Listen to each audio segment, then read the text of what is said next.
Hello guys, NautoAce here, and I want to give my early impression of the Secret of Mana remake for the PS4. It's also in the Vita and Steam, but they're all the same. Oh man, so of course when I heard about this, I'm like, oh heck yeah, buying this in day one, so I did. Play the game, feels so nostalgic. Feels so old, but the game also has something new improvement than the OG Super Nintendo version, so I'll probably talk about it later. So, little disclaimer here, I'm going to be a little bit biased because I am a fan of this game. I played it in my childhood, so there's a lot of historical things that's close to my heart. Let's just say the nostalgia factor in this game for me is way over 9,000. Okay, maybe just close to 100% per se. So, before even I talk about those, is I wanna basically give a brief history. What is this Secret of Mana? Why is it this game so hype to a lot of gamers? Well, like I said before, it is a remake of an SNES version was released in 1993 by Square Soft before they got Square Enix. And the real title in Japan is called I think it's Senki Detetsu Secret of Mana 2. I think it's something like that. Yeah, because it's not really Final Fantasy Adventure. It has its own like franchise. They call it the Secret of Mana or the Mana series. Why is it? I don't know. But the Japanese title I think is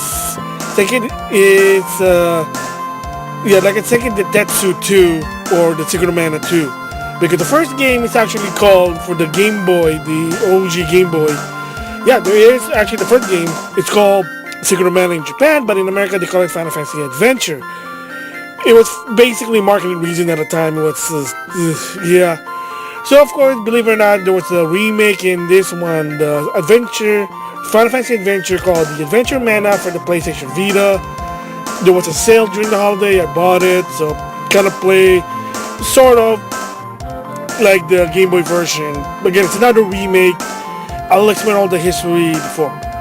So again, that the same goes with Secret of Mana, or in Japan Seiken Densetsu 2 is a remake of Secret of Mana, but of course remake it to 3D. A lot of the gameplay kind of changing a bit there, but for the better in my opinion. So that is what Secret of Mana. So a lot of the new gamers, they're like probably started with Final Fantasy 7 or even Final Fantasy 14 or something like that.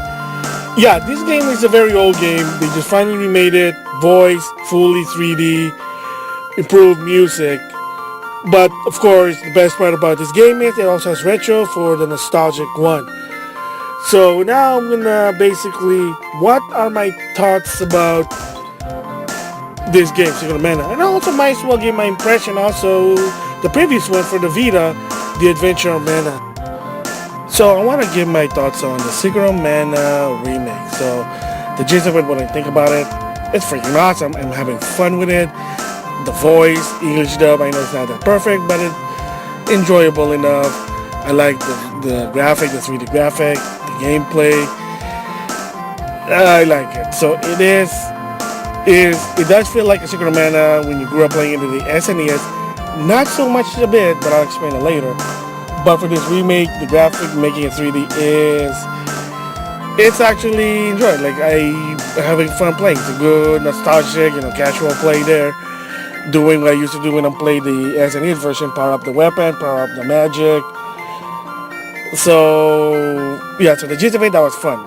So basically, are there any improvements to the original that I like? Okay, so I always fan of remakes and modernizing any game. A lot of people don't like it. For me, I think I like it. First of all, the graphic. Of course, now it's 3D, so it's a little bit different. So instead of actually like fake overhead, it's actually real overhead to some extent because technically it's a 3D game. So it's how do you architect a 3D game to make an overhead? The closest you can do is like Mission Impossible, but not 3D. I mean, for crying out loud, the Legend of Zelda Link of Both World, which is a 3DS supposed to be a sequel to A Link to the Past, was 3D. It was 3D overhead. It was an actual overhead game. Same goes with the Legend of Zelda Tri-Link, which whenever you know that spin-off, weird game, but again, same thing. It's an actual overhead. It's not like fake overhead like the NES or the Game Boy or any 2D. About the story, well, it's the same, but the best part here is because there's no voices, you kind of understand more about the story than just trying to read it because, well, voice in a video game now is something that's a norm. And the best part is you can have it either in Japanese or English. Awesome. Music, they always remake the music. I have a problem with it. I think it fits to the remake. They done it before, Final Fantasy IV, the Complete Adventure, something like that for the PSP. Freaking awesome game. The Adventure Mana, which is based on the Game Boy. Definitely. So, and etc. etc. So, music there. Now, the gameplay part. It is a little tricky. Does it play like Secret Mana? Yes and no. Why did I say it? Yes, the concept is still there. The architect is same as the SNES. You hack enemy, you charge your weapon, use magic, and the more you use them, the weapon gets powered up. However, since this game is in 3D, not 2D, one thing that people kind of forget that is a little tricky that this remake does improve on the gameplay, in my opinion, is 8-way. Yes.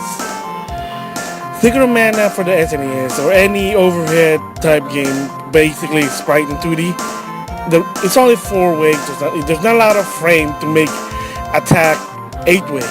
What the trick there is that when you attack, when you attack to the left, let's just say that, did you know that you also can attack the diagonal, like I guess, left up and left down? Kind of like a pie or a pizza pie radius.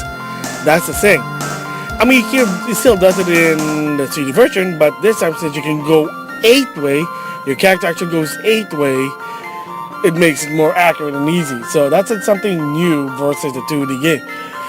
Second, some monster because of, again, sprite versus 3D model. Some of the sprite only have one view. Like the one I can think of would be easy is, the Mantis. Let's just go with the Mantis. I was going to say the Fire Gigas, but the Mantis, if you notice the SNES, you can only see his frame rate only front. And even he walks backwards, side to side, he'll always going to face forward. Versus the 3D version, because it's a 3D model character, he can move freely around 3D. Again, doesn't really impact the game, doesn't change much, but the 8-way kind of make it more accurate. A lot of monsters are 8-way, believe it or not. So again, that's something that's a little bit different. User interface, much easier now, much easier, especially changing from one ring to another now. You don't have to go to the ring. If you push L and R or left, right, I can't remember, it makes it easy. Changing weapon makes it easy. Learning about your magic makes it easy. So everything makes it easy. They also add shortcut, make the thing easy now. So a lot of the architect there, they just added more to make it easy. Again, the voices helps with the story. So did they add something new that's not on the SNES and vice versa? Yeah, so in the remake version, every time you go to a inn and sleep, your characters will start talking and they'll talk about the backstory of what they did with their adventure. It's important. Well, it gets a backstory, you can understand what's going on. Makes more sense. And again, so if you're new to Secret Mana, you'll understand the story. Since I've been playing in the past, I kind of know the story, but it makes more sense. Of course, cinematic screen is there. Makes it help. Let's see what else. Like I said, the controls. Changing characters. Well, it's not really that hard, but since it has more buttons, there you go. So again, yeah, the gameplay got better because it's 8-way. The 3D model kind of made it help now to understand where the enemy, where they're hitting, the hit detection. Like I said, user interface made it easy. Now you can switch from one ring to another. Well, not just ring, but within the ring, you don't have to go back to the ring. You can just go press left and right or L and R to go to a section like the weapon section, to the magic section, armor section, etc., etc. And of course, you have DLC clothing, but doesn't really do much. But it's there. It's good to be that's there. So anything bad about this game? Well, it's for a $40 game. You might think, oh well, the budget should be a bit better. Well, it's a $40 game. It's not a $60 game, so I can understand. So it doesn't really look like an actual PS4 game, more like a high-res PS2 game, in my opinion. Because it did look like it, but again, it's 60 frames, so... I mean, Adventure Mana for the Vita was also 60 frames, so not bad there. But again, they could better, yeah. But $40, I can understand why. Not shilling on it, not shilling. Another one is when you go to the cinematic. Yes, the character's mount don't move. Again, like I said, $40 game. They could do better, but whatever. I'll take it. I mean, do you really need the mount to be moving? I mean, you can understand what they're saying anyway. So, well, it is at least there.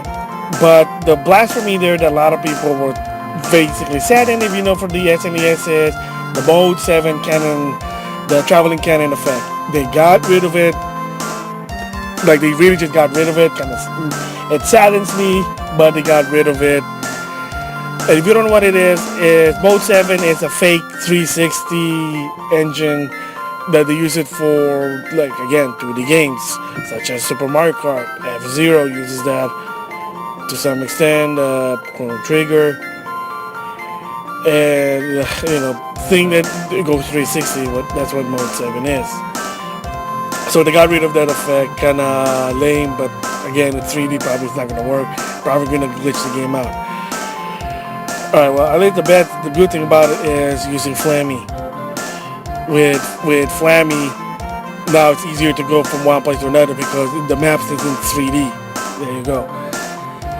So, that's the downside.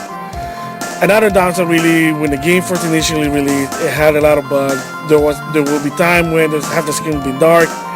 Of course, the big one, there's music, voices, also something gets out of sync, but the worst one is the random crashes. Yes, whether you're in Steam, Vita, or PS4, the game would randomly crash. It crashed me like 2 or 3 times, so it kind of bummed me out. So I got lucky. I heard people that basically crashed more.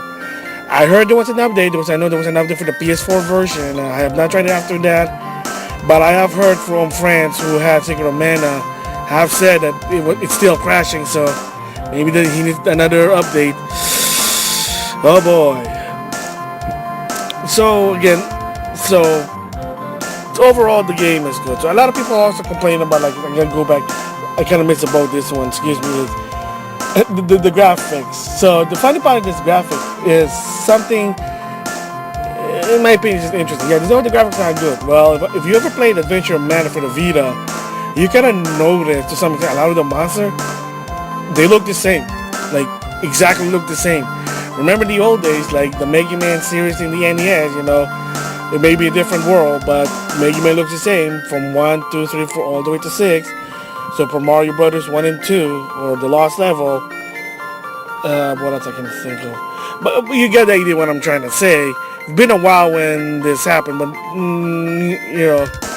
unless it's like a spin-off, normally when you do a sequel, the game has to look different. But it's been a while when I see this, and yes, if you didn't know, Secret of Mana, even though the graphics like not really like PS4 quality, it kind of used the same architect style as the Adventure Mana. The monster, the goblin, the mushroom people, the rabbit, whatever you call that. Yeah, it looked the same. It exactly looked the same. The character model, well, again, 2 different characters, but I wouldn't be surprised if the characters from Adventure Mana, Sumo and I don't know that lady you go with, was a DLC character for Secret of Mana for, funs and giggles. So, but yeah, they use the same architect graphic. I mean, the graphics is exactly the same. It's just a different game. I mean, you really couldn't do that in the old days, in the 90s, because Adventure Mana or Final Fantasy Adventure was in the Game Boy.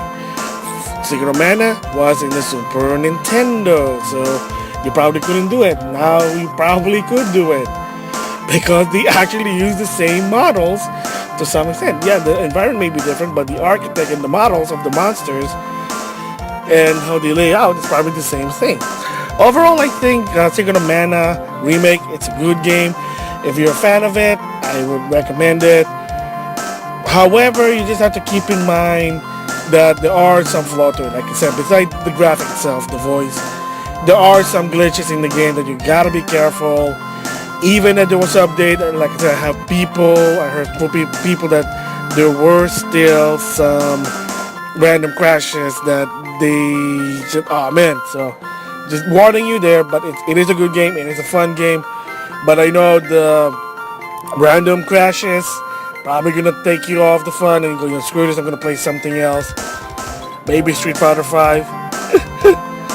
So yeah, so overall, what would I give this impression? So my impression of the game right now, I have to give it a 6 out of 10. Why is that? Even so it's a fun game, even so it's a nostalgic, it reminds me of the SNES with a lot of improvement.